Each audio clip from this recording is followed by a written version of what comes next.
après la Deuxième Guerre mondiale, il y a eu vraiment une incitation à ce que les femmes accouchent à l'hôpital et à ce que les sages-femmes, elles aillent elles suivent aussi les femmes. Et du coup, les sages-femmes, finalement, elles en avaient peut-être aussi un petit peu marre d'être disponibles tout le temps. Il y avait les congés payés, enfin, il y avait plein d'avantages. Il y a quand même beaucoup de protection des salariés. Et puis, les femmes, elles avaient quand même, à l'époque, au début, c'était 10 jours, je crois, qu'elles restaient hospitalisées, les femmes. Donc, pour elles, c'était 10 jours, nourries, logées, à l'hôtel. Alors, pour certaines femmes qui trimaient comme des bêtes, c'était quand même un grand bénéfice. Et puis, petit à petit, les naissances à domicile ont dû perdurer quand même en milieu rural, parce qu'il y avait plein de médecins généralistes qui accompagnaient leurs patientes quand elles accouchaient. Et dans les années 70, c'est là que vraiment ça s'est... il y a eu vraiment fermeture de tout plein de petites structures, aussi des petites maisons de naissance qui étaient tenues par des sages-femmes, parce que je vois ma grand-mère m'a raconté en 1946, elle a accouché de ma tante. Pour ma mère et ma tante plus âgée, elle avait accouché à la maison, et pour la plus jeune qui est née en 1946, elle a accouché dans une maison de naissance mais qui était tenue par une sage-femme qui avait en fait une grosse maison avec 4-5 chambres. Et les femmes allaient accoucher, elles devaient rester peut-être une journée et elles rentraient chez elles. Donc c'était un peu une alternative à l'hôpital et à la maison. Et puis ce qu'il faut quand même savoir, c'est que l'hôpital, à son origine, allait les indigents, les délinquants et les fous. C'est-à-dire qu'à un moment donné, l'hôpital qui, quelque part, indigents, fous et meurtriers cohabitaient, et à un moment donné, on a scindé entre l'hôpital psychiatrique pour les fous, la prison pour les délinquants et l'hôpital pour les indigents. Mais dans l'historique de l'hôpital, il y a ça. Ça veut dire qu'il y a quand même quelque chose d'enfermant dans cette structure.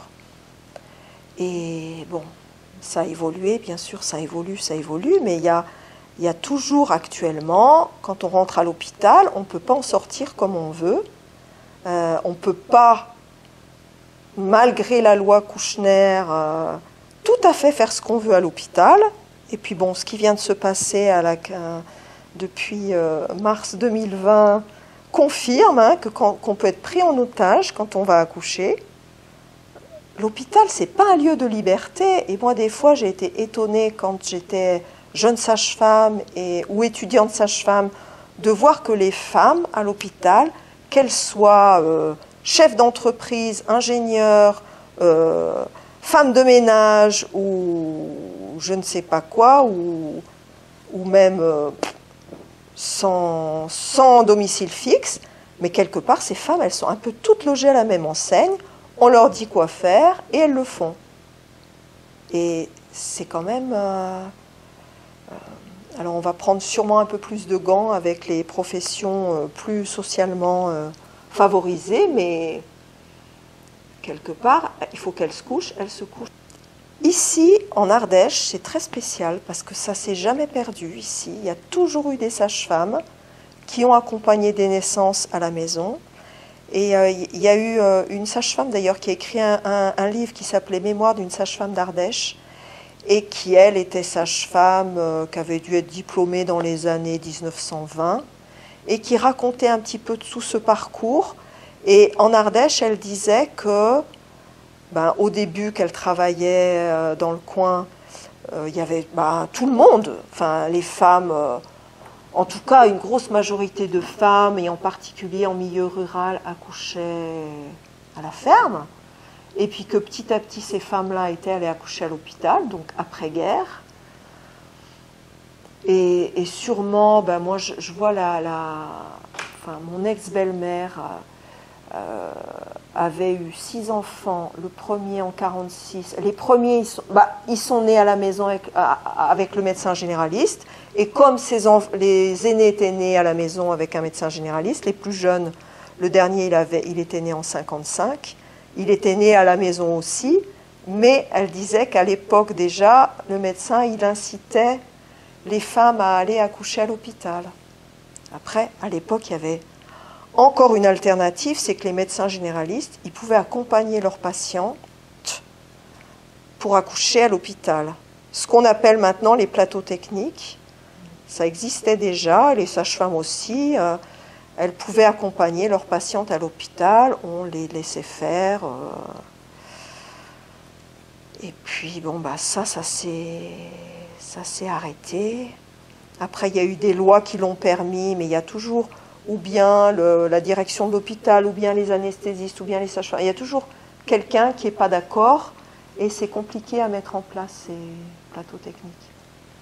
Mais alors, par contre, en Ardèche, ça ne s'est jamais perdu, mais bon, ici, dans le bassin d'Aubenas, il y a quand même 10% d'accouchements à la maison depuis très longtemps, mais par contre, il y a des régions en France où il n'y en avait plus du tout.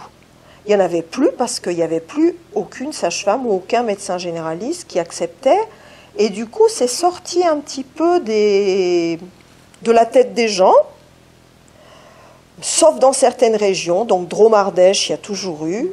En Ariège, dans ces coins, vers Toulouse aussi.